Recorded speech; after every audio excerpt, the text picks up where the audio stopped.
అందరికీ నమస్కారం. డైరెక్ట్‌గా లెసన్‌లోకి వచ్చేద్దాం. ఫ్లూట్‌లో మనకి మొత్తం ఇది హిందుస్థానీ ఫ్లూట్ అనమాట. ఫ్లూట్‌లో రకాలున్నాయి. కర్ణాటిక్ ఫ్లూట్ అని ఉంటుంది. హిందుస్థానీ ఫ్లూట్ అని ఉంటుంది. కర్ణాటక సంగీతంలో ఫ్లూట్‌కి 8 రంధ్రాలుంటాయి. హిందుస్థానీ సంగీతంలో మనకి ఆహ్, ప్లే చేసే రంధ్రాలు, స్వర రంధ్రాలు అంటాం వీటిని.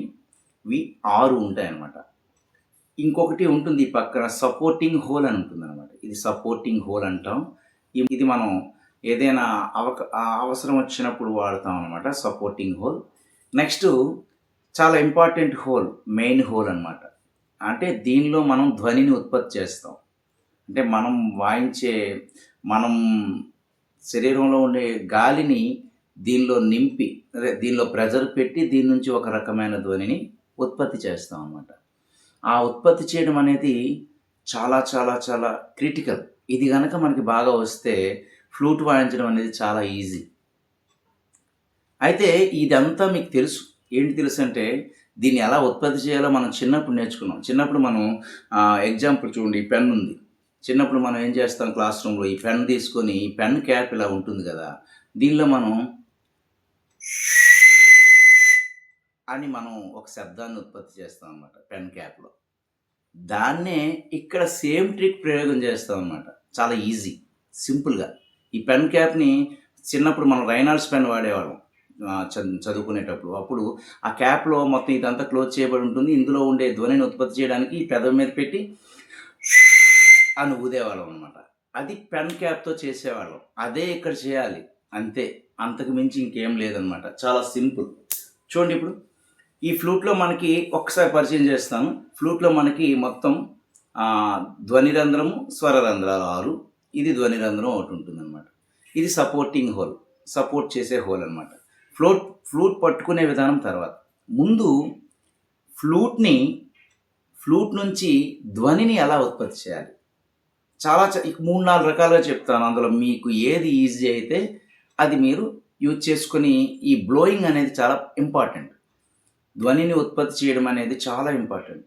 ఎందుకంటే నేనైనా సరే, కొత్తగా నేర్చుకున్న వాళ్ళు ఎవరైనా సరే, ప్రొఫెషనల్ అయినా సరే, ఈ ఫ్లూట్ నేర్చుకునేటప్పుడు దీని దగ్గరే ఈ ధ్వనిని ఉత్పత్తి చేసినప్పుడే చాలా టైం తీసుకుంటారు. చాలా ప్రాక్టీస్ అవసరం అనమాట. కానీ ఆ ప్రాక్టీస్ అనేది బండగా చేయకూడదు. అది ఎలా అంటే టెక్నికల్‌గా చేయాలి. టెక్నికల్‌గా చేయాలి అంటే దాన్ని మనం జాగ్రత్తగా అబ్జర్వ్ చేయాలి. అబ్జర్వ్ చేస్తూ ధ్వనిని ఉత్పత్తి చేస్తే మనకు వచ్చేస్తుంది. ఏ పనైనా సరే అబ్జర్వేషన్, దాని మీద అబ్జర్వేషన్ చేసి మనం దాన్ని ఫాలో అయితే చాలా ఈజీ. అబ్జర్వేషన్ చేయకుండా మనం అలాగా దాన్ని చేస్తూ ఉంటే మనకి ఏమీ రాదనమాట. ఆ అబ్జర్వేషన్ ఎలా ఉండాలంటే, ఇప్పుడు మనకి లిప్స్ ఉన్నాయి కదా! పై పెదవి, కింద పెదవి. ఈ కింద పెదవిలో ఈ సెంటర్ పార్ట్ ఏదైతే ఉందో అక్కడ ఈ ధ్వని రంధ్రాన్ని ఉంచాలి.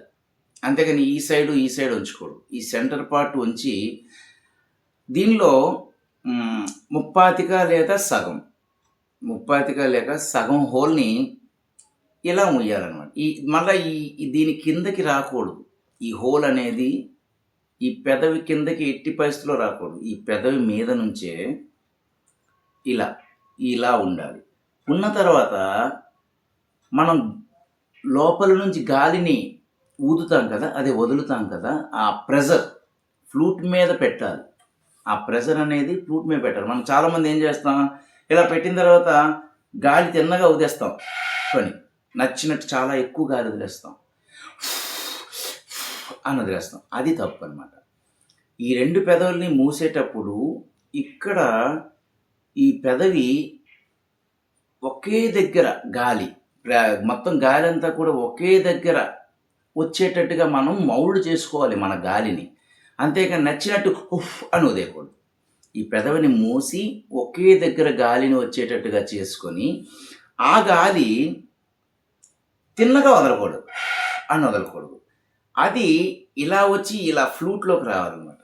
అంటే ఫ్లూట్‌లో ఉన్నటువంటి ధ్వని రంధ్రంలోకి మనం వెళ్ళేటట్టుగా మనం ప్రయత్నించాలి. చేస్తే ఆ బ్లోయింగ్ చాలా ఈజీగా వస్తుంది. అంతేగాని మనం నచ్చినట్టు ఊదేస్తే రాదనమాట.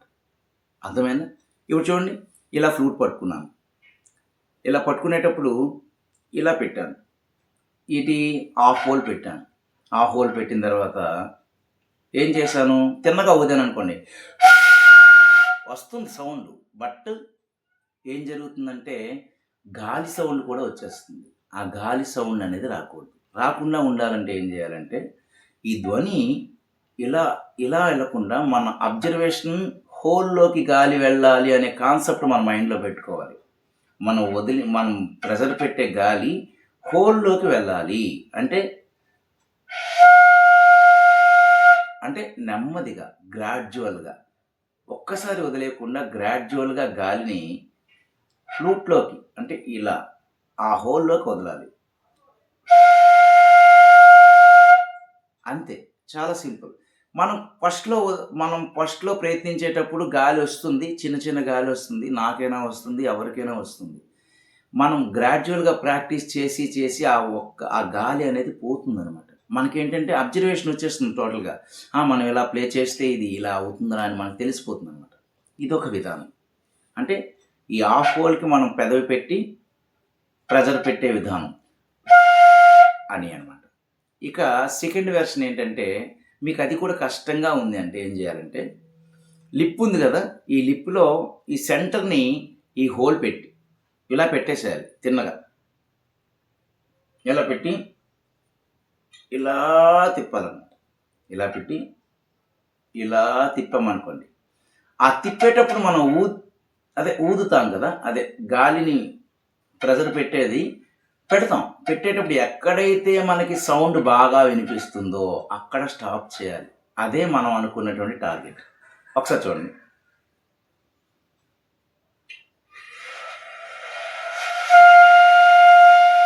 అంటే ఏం చేశాను, ఈ పెదవి తిన్నగా పెట్టి ఈ ఫ్లూట్ని ఇలా నెమ్మదిగా ఇలా తిప్పుతూ గాలిని ప్రెజర్ పెట్టాను. ఎక్కడైతే మనకి బ్లోయింగ్ అనేది సౌండ్ స్పష్టంగా వస్తుందో అక్కడ ఫ్లూట్ని ఆపుతాం అనమాట. ఆపితే అది మనకి బ్లోయింగ్ అనమాట, పర్ఫెక్ట్ బ్లోయింగ్. మరొకసారి చూడండి.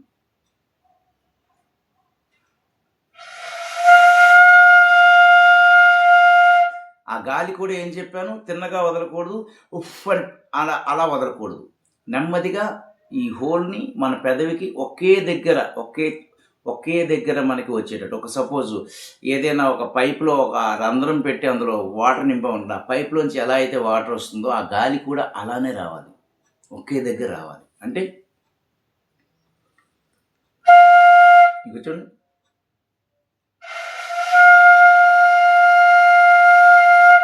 ఇక్కడ వచ్చింది బ్లోయింగ్. ఇది బాగా ప్రాక్టీస్ చేయాలి. ఇది బ్లోయింగ్ ప్రాక్టీస్. ఓకే, చాలా ఇంపార్టెంట్. ఇది చాలా కష్టమైన ప్రక్రియ, కానీ చెప్పాను కదా, మనసు పెట్టాలి, టెక్నికల్గా మనం దాన్ని ఆలోచించి వాడితే చాలా ఈజీగా వస్తుంది. అంతేగాని నచ్చినట్టుగా చేయకూడదు. ఓకే, ఫస్ట్ మెథడ్ హాఫ్ పెదవి కింద పెదవి ఇక్కడ నుంచి ఈ పార్ట్లో హాఫ్ హోల్ పెట్టి ప్రాక్టీస్ చేయాలి. అది మనకి రాని పక్షంలో సెకండ్ మెథడ్ ఏంటి, ఈ టోటల్గా ఈ హోల్ని పెదవి సెంటర్ని పెట్టి ఇలా తిప్పి అలా తిప్పుకుంటూ ఊదుకుంటూ అయితే ఎక్కడైతే మంచి సౌండ్ వచ్చిందో అదే మనకి నాదాన్ని ఉద్భవించినటువంటి నాదాన్ని మనం పలికించినటువంటి ప్లేస్మెంట్ అనమాట. ఓకే, ఇది ప్రాక్టీస్ చేసే ముందు ఇంకొక విషయం, బ్రీతింగ్ అనేది చాలా ఇంపార్టెంట్. బ్లోయింగ్ ప్రాక్టీస్ చేసేటప్పుడు లాంగ్ బ్లోయింగ్ ప్రాక్టీస్ చేయాలి. లాంగ్, చాలా ఎక్కువసేపు ఉంచేటట్టుగా. అంటే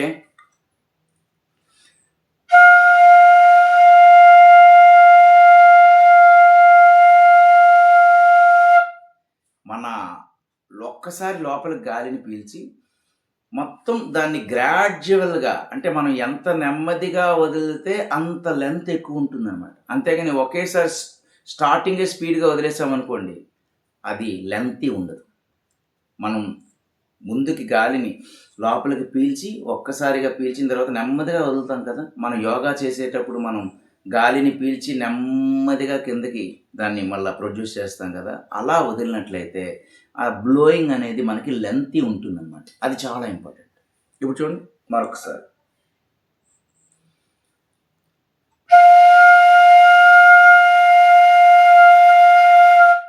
అలా అని నేను కొంచెం ఎక్కువ స్పీడ్‌గా వదిలాను. ఇంకా మనం చేయొచ్చనమాట ఇవన్నీ కూడా. అవన్నీ కూడా మనం ప్రాక్టీస్‌లోనే మనకొస్తాయి.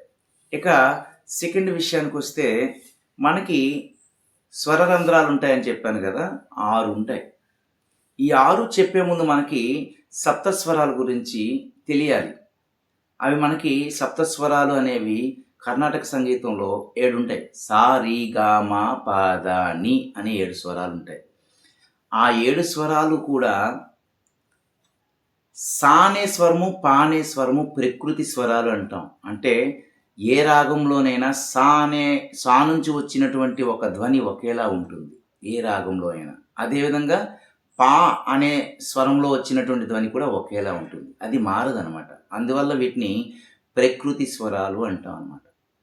మిగిలిన రి, గా, మా, ద, ని వీటిని మనం వికృతి స్వరాలు అంటాం. అంటే ఒక్కొక్క రాగంలో ఒక్కొక్కలా మారిపోతాయన్నమాట. అంటే మారిపోవడం అంటే ఏం లేదు.